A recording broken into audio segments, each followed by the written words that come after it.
대리. 어우, 중요하죠? 아주 중요하죠, 대리. 네. 자, 요약집 25페이지 대리를 봅니다. 뭐 대리가 뭔지는 아시죠, 그죠? 타인을 통해서 계약을 하는 형태다 그랬습니다. 그 대리와 구별해야 되는 놈이 하나 있죠. 3번에 사자라고. 표를 보면요, 의사결정을 누가 하느냐가 달라지죠.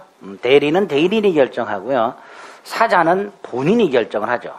그래서 그 결과 대리인은 대리인이 의사능력이 있어야 되고요, 사자는 의사능력이 필요가 없죠. 사자 당구장 표시 보면 동그라미 2번 이렇게 의사결정을 누가 하느냐. 그래서 특히 조심해야 될 게 착오죠. 아까도 살짝 봤지만 대리의 경우엔 대리인의 의사 표시가 불일치해야 착오죠. 따라서 본인의 의사와 대리인의 표시가 달라. 이건 착오가 아니다 그랬죠. 반면에 사자는 본인이 결정한 의사를 표시기관인 사자가 잘못 표시하게 되면 그게 뭐가 된다? 착오가 된다. 구별하셔야 되죠. 그다음에 대리는 재산상 범죄를 행위만 대리가 허용되니까 뭐 이 가족법상 행위 같은 거, 혼인 같은 거 대리가 허용되지 않죠. 대리에 친하지 않은 행위 보통 이렇게 부르죠. 이렇게 대리에 친하지 않은 행위를 대리인을 통해서 했다 그러면 무권대리가 아니라 그냥 무효. 무권대리가 아니라 그냥 무효입니다. 자, 됐고요. 그 다음에 이제 중요한 게 26페이지부터죠. 갑이 을을 통해서 계약을 했다.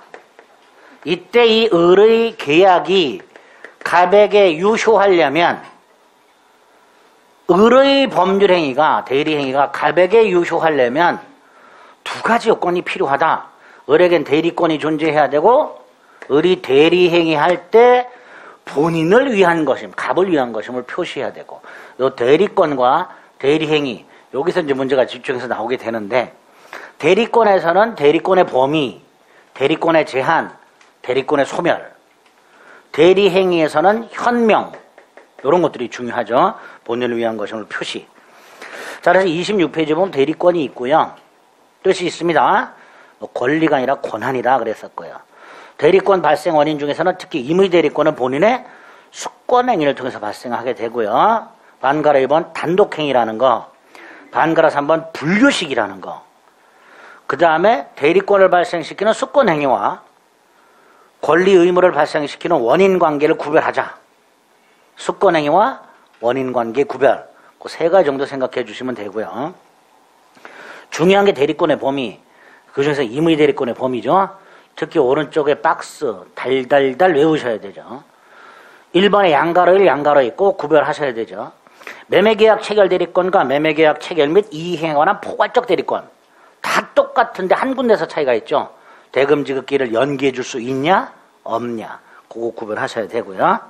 2번 계약 체결 대리권 속에는 해제 권한 없다는 거, 해제 권한이 없으니까 상당 해제 의사표시를 수령할 권한도 없다. 거기 2번이죠. 3, 4, 5번은 결론 꼭 기억하셔야 되고요. 빌려준 돈 받아와라 면제 줄 권한은 없다.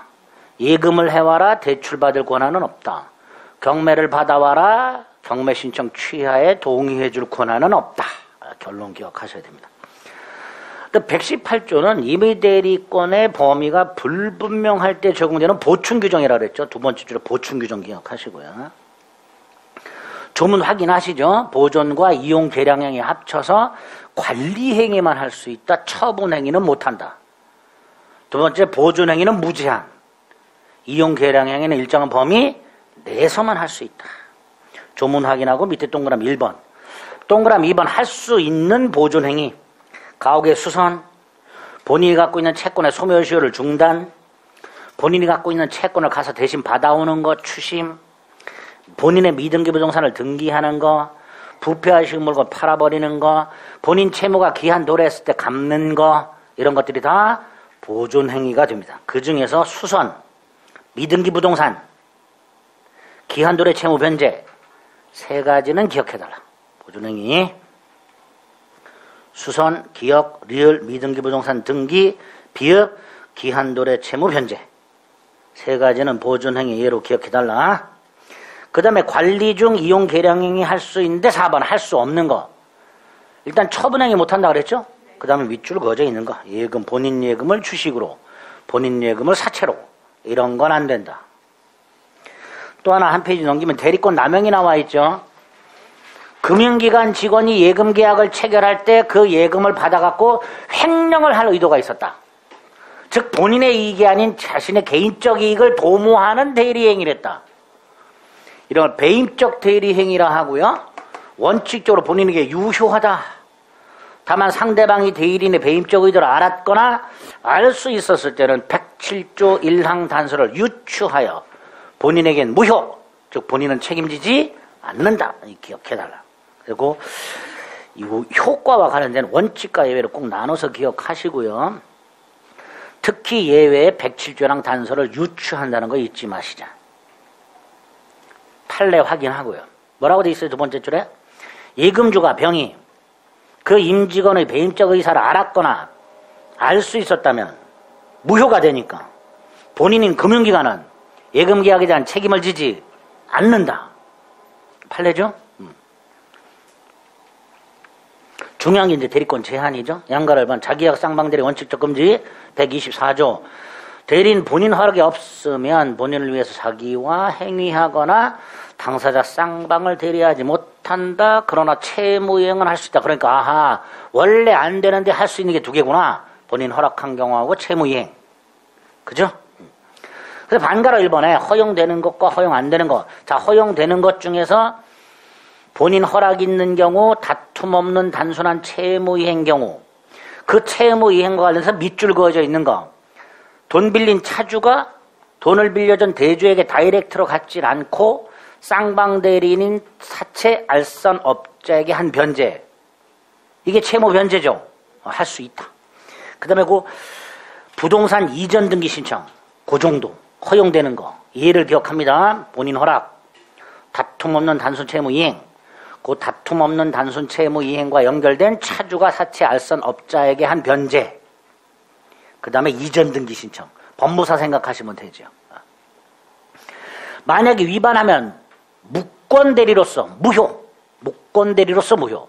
무권대리로서 무효니까 본인은 뭐 할 수 있다? 추인할 수 있죠. 본인에게 일단 무효지만 추인할 수 있죠. 그리고 판례 하나. 부동산 입찰 절차에서 동일 물건에 관해서 이해관계가 충돌하는 2인 이상의 대리인으로서 응찰하는 행위. 무권대리로서 무효.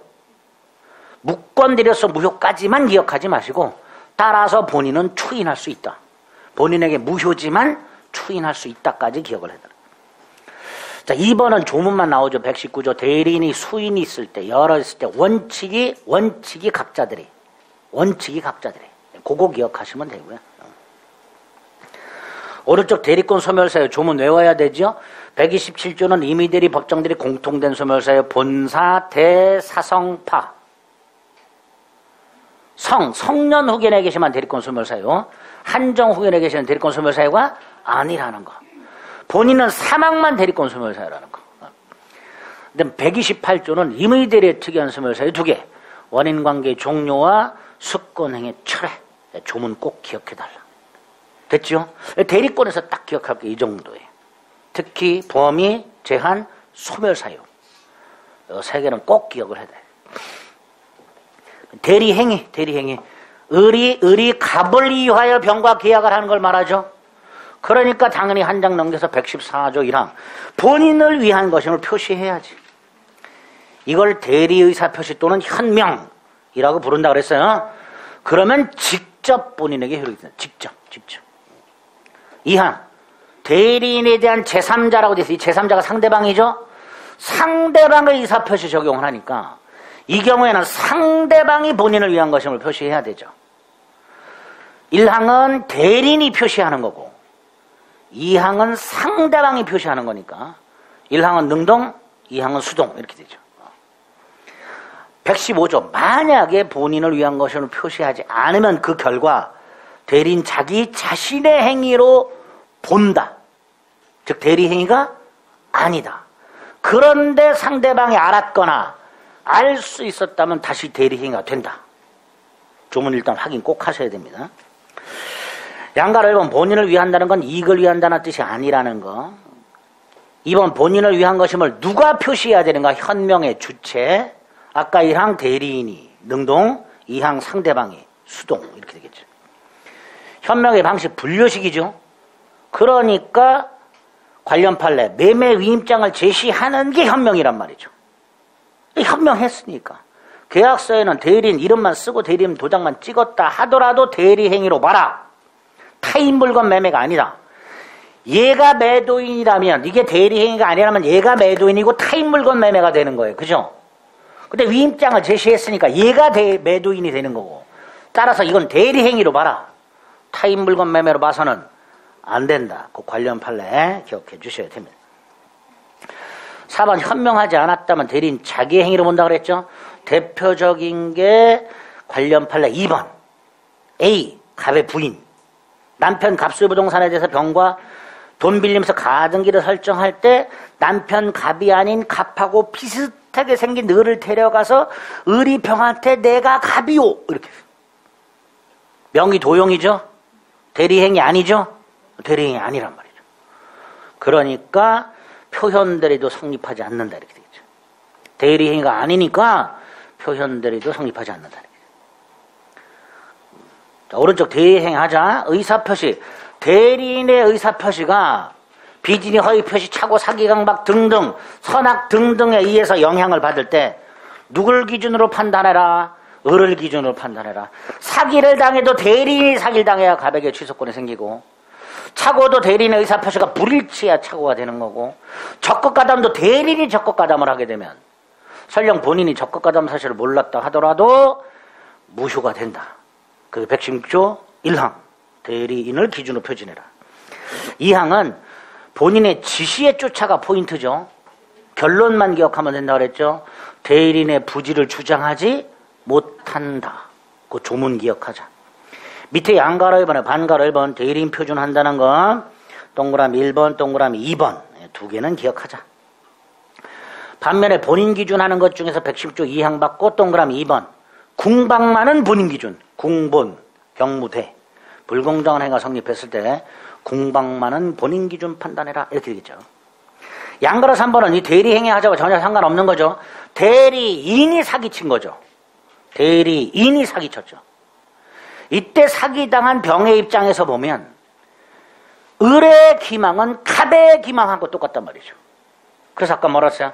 갑의 지부지를 묻지 않고 설령 갑이 선이 무과실이어도 취소할 수 있다.